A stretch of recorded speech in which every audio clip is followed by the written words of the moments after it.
চোনাস মোড়ে মায়ের রমজান উপলক্ষে ফল ব্যবসায়ীরা যেভাবে ফল আমদানি করেছিল, যেমন কিছু খেজুর তারা স্টক করেছিল, সব রকম ফল ছিল। গত রাত্রে অনুমানিক রাত 2টার সময় আগুন ধরে। সেই আগুন থেকে 6-7টা দোকান এবং কিছু চায়ের দোকান পুরো একদম সম্পূর্ণ মাটির সঙ্গে মিশে গেছে। আমি মনে করি এনারা ক্ষতিগ্রস্ত।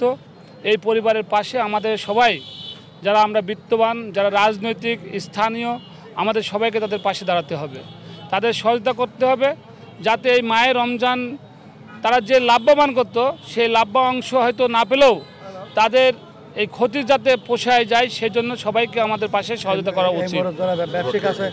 এখানে যারা ব্যবসায়িক আছে, অনেক দোকান আছে এখানে, যদি সমস্ত দোকানদার কিছু একটা অংশ যদি 2-3-5 হাজার করে টাকা দেয়, ইনশাল্লাহ তাদের যে ক্ষতি হয়েছে সেই ক্ষতি পোষায় যাবে। হয় 10-এর লাঠি 1-এর বোঝা মানুষ কথাই বলে। যে ইতিমধ্যে আমাদের জাতীয়বাদী দল বিএনপি কুষ্টিয়া জেলা শাখার সম্মানিত সুযোগ্য সদস্য সচিব এবং আহ্বায়ক সাহেব আসতে চাইছিল, কিন্তু উনি মানে জরুরি একটা কাজের জন্য উনি আসতে পারেন না, হয়তো উনিও আগামীকালকে আসবে। তবে সদস্য সচিব এসে এখানে 1 লক্ষ টাকা ওনাদের সহায়তা করে গেছে, তাদের ক্ষতিগ্রস্ত পরিবারের পাশে দাঁড়িয়েছে। আমরা যারা রাজনীতি করি, আমরা অনেকেই এই ক্ষতিগ্রস্ত পরিবারের পাশে দাঁড়াবো, সেই মন মানসিকতা আমাদের আছে। ইনশাল্লাহ আগামীকাল থেকে সেগুলো আপনারা দেখতে পাবেন। আমি নিজেও এই ক্ষতিগ্রস্ত পরিবারকে আমি কিছু অর্থ দিয়েছি এবং আরও দেবো ইনশাল্লাহ।